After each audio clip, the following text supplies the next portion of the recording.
If you're Jim Crane and you own the Astros and you have a World Series ring in 2017, what's in your head?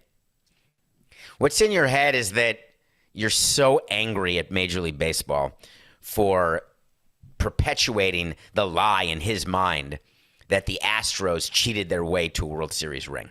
You so badly want another World Series so you can ignore 2017. You can count it in how many World Series you've won. You can put up the banner, but you can really focus on the fact that you won a World Series without needing garbage cans.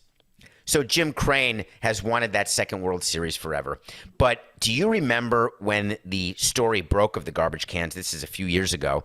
And Jim Crane had that very awkward press conference at their spring training site, and all the media came, and they brought on, I want to say it was Carlos Correa and Jose Altuve who met the media, and they were hardly, what's the word, Coca, when you don't apologize, when you're supposed to apologize? I'm totally blanking on what that word is. Contrition. Way to go, Coca. Someone looked at the SAT word of the day. They didn't look in any way that they were showing contrition, and we commented on that. I don't remember if it was during Nothing Personal or maybe on CBS HQ or Levitar, whatever it was. But the key to a story like that is if you're Jim Crane, you zip it. You're done. A couple of weeks ago, Brian Cashman made some news, even though he's got the best team in baseball right now, even though Severino can't pitch, by the way, but they're doing great. Made some news when he said that he doesn't view his World Series drought as having lasted since '09 because he felt he got cheated in 2017 and that they would have been to the World Series but for the garbage cans. And I said on this show, that's a very, very silly thing to say, especially because you were cheating too.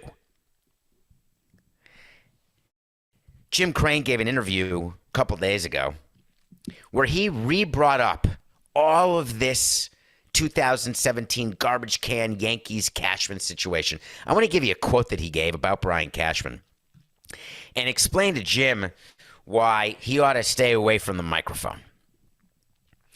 I found his comments to be extremely strange. There's the letter, that famous Yankee letter that the Yankees fought for 4 years to have it not, or 2 years or 1 year, whatever it was, not up to the Supreme Court, but damn close to keep it sealed. And then they unsealed it, and all it showed is the Yankees were punished for cheating, which of course they cheated because I told you they cheated, because we cheated, everyone cheated. Who doesn't cheat? You cheat. It's cheating. Is it cheating if everyone does it? There's the letter, and you were doing it too. You were there, dude.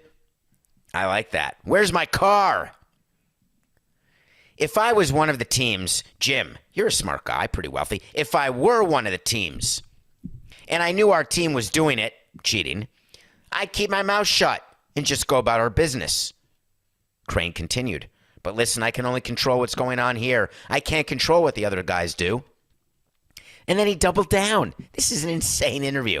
I think there was a bigger problem out there, but we caught the brunt of it. Yeah, you did. We did what we did. We took our punishment, but people want somebody to get after it, and we're it.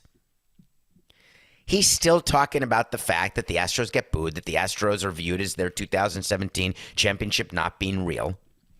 This kind of back and forth between organizations boils the blood of the commissioner and the commissioner's office, because they want to run baseball the way 80% of us want to run our families.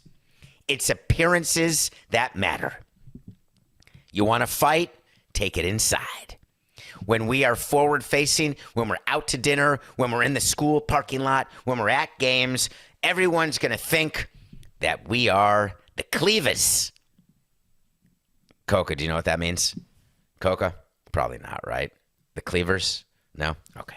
Every once in a while, I do these references that I feel like are only caught by 20% of the audience, because it used to be 80% of the audience, because that was the demographic. But now that the show has grown, Coca keeps telling me the demographics are getting younger and younger. So all of my old man references, I should stop them, but I can't control what my brain is doing because it's not like I have a prompt or anything. And I just thought of the Cleavers. It's not like I'm a huge Leave It to Beaver guy, but the implication is sort of clean cut.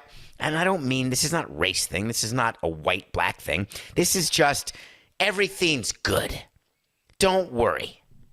It's the Cosby Show. Great example, by the way. The Cosby Show, where everything's awesome. It's the great American family. Meanwhile, the guy's roofing everyone off stage.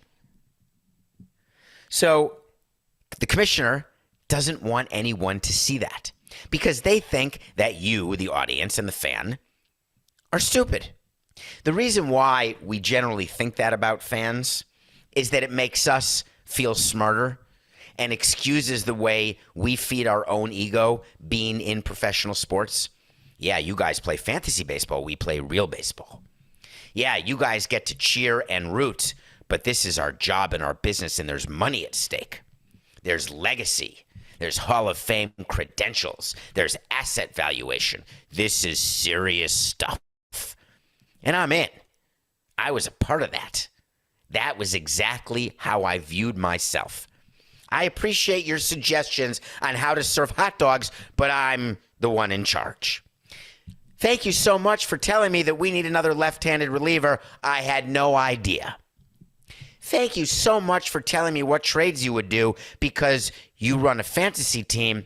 Thank you. We're going to take that under advisement.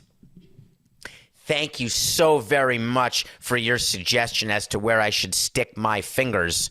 But you know what? I'll do that in the privacy of my own home. So the commissioner says, given that we all have to show a united front and that everything's peachy keen between us, when, by the way, inside those owners' meetings and inside committee meetings, there is a competition amongst owners that would turn your knuckles red.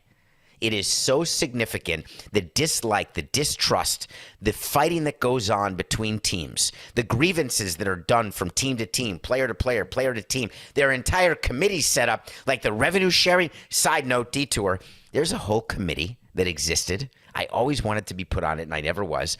It's a committee of owners, some presidents, where they hear revenue sharing arguments that teams have against each other. Hey, Yankees, you're not telling the truth about what your TV deal's worth. Hey, Red Sox, you're lying about the revenue that is baseball-related revenue versus non-baseball-related revenue.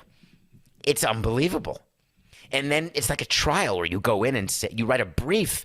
The Orioles and the Nationals have been fighting for a decade over TV money with Masson, their network.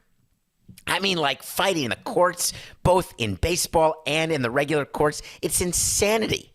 But of course, a horse is a horse, of course.